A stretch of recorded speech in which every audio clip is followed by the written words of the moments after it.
24 CH primeur, 24 heures avant tout le monde, seulement avec l'application Belle Télé. C'est David Desharnais qui est le candidat des Canadiens pour l'obtention du trophée Bill Masterton. Voici son histoire qui a débuté à Laurier Station. Bonjour, mon nom c'est Gilbert Desharnais. Je suis le père de David Desharnais. Et on se trouve présentement à Laurier Station, à la maison où David a grandi. Ici, c'est une chambre de la visite. Puis en même temps, j'ai fait un genre de musée. Il me donne tout ça à moi, puis il me dit, bon, tu gardes tout ça avec toi, maman, puis un jour, il va aller mettre ça dans son sol. Mais on a tout le temps été quand même complices, là. Ça a tout le temps été facile, puis... Surtout par l'amour du hockey, dans le fond, ouais. Parce que le sport, ça l'a beaucoup... Le sport, hein, c'était le baseball, ouais. C'était le soccer. On avait 5 ans de différence, puis ça n'a jamais été un problème, à part quand on jouait.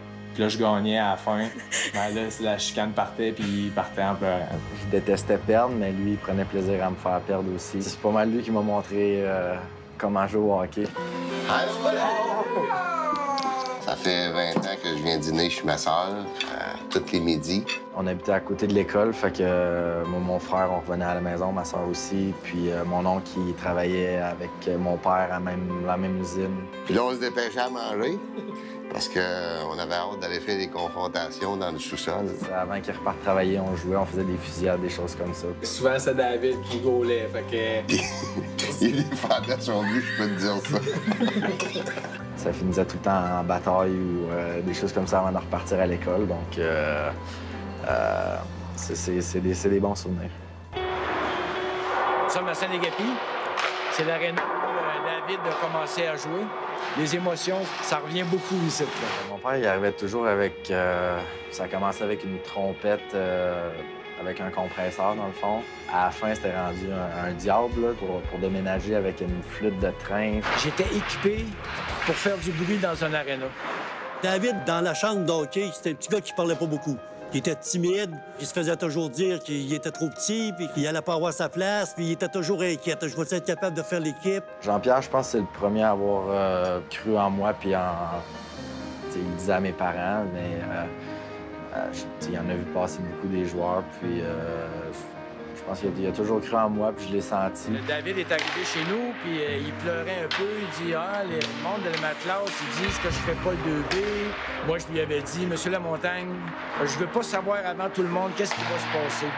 Mais s'il n'est pas assez grand pour faire le camp d'entraînement, dites-moi-le tout de suite, puis je l'enlève, on retourne dans le simple là. » Ben, j'ai dit « C'est sûr qu'il y a une chance de faire l'équipe. Ce que je vois sur la glace, c'est mon meilleur joueur. » Tu te fais dire tout le temps que tu pourras pas y accéder, tu sais, à la prochaine étape. C'était juste une étape à la fois. Moi, je voulais être comme Jet 3, après ça, je voulais être junior majeur, après ça, je voulais être dans la Ligue américaine, après ça, je voulais être dans la Ligue nationale.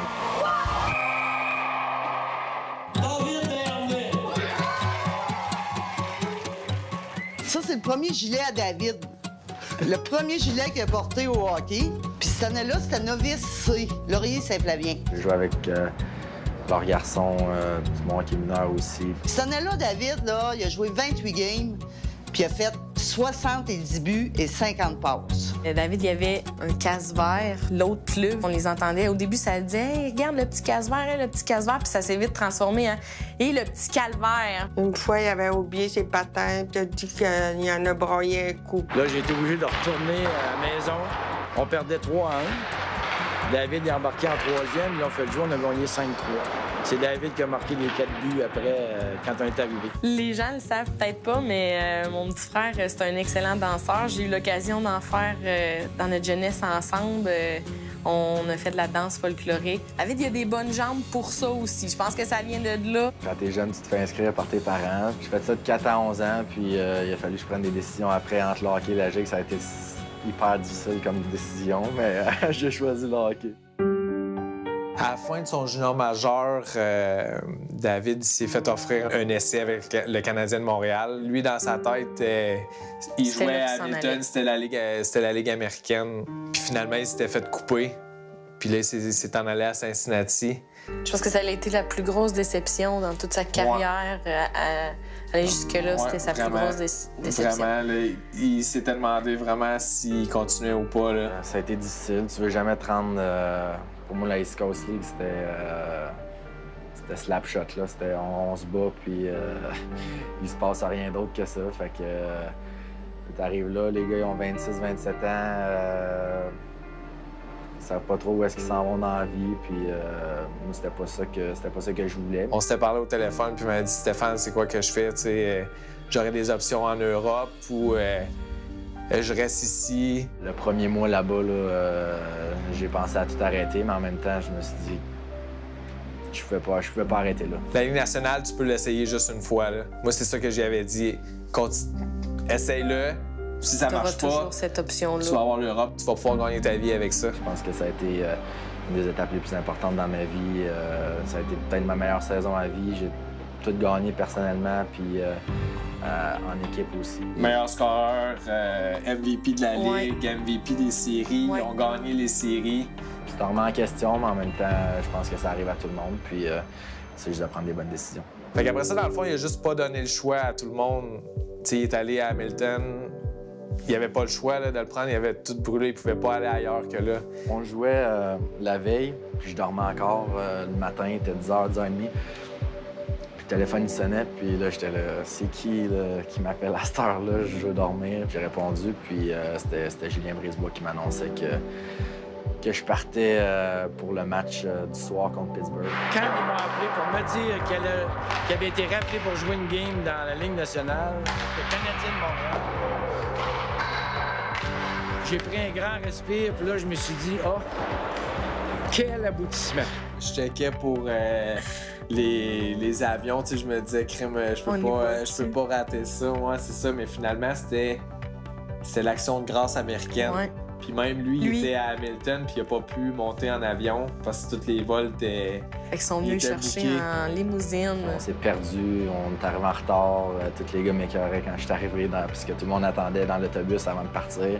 Tout le monde m'attendait, fait que ça a été stressant un petit peu, mais l'expérience a été incroyable. La première game au Centre Bell? On s'en souvient, on était vraiment tout le monde là. J'en parle, puis je t'ai pas dit, là. Passe. Alors. Mais les souvenirs sont tous remontés en surface. J'étais tellement content pour lui, là. Je disais, là, c'est le début d'une grande carrière qu'il a toujours rêvé.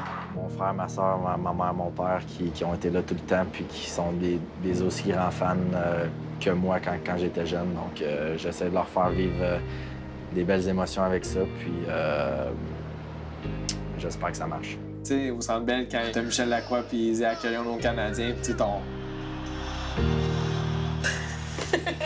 J'étais avec mon garçon, puis là, il me disait « Puis, papa, comment tu trouves ça, la game? » Je me suis comme shaké la tête, j'ai dit « La game? » J'ai dit « Moi, je suis pas là pour faire tout. » J'ai dit « J'étais en 1986, en 1990, quand je le voyais sortir ses patins, aller dehors, quand je le voyais patiner à l'aréna, quand je le voyais jouer à l'aréna, tout ça, c'est revenu.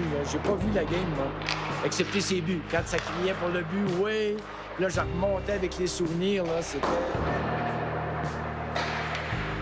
incroyable. J'ai pas de mots.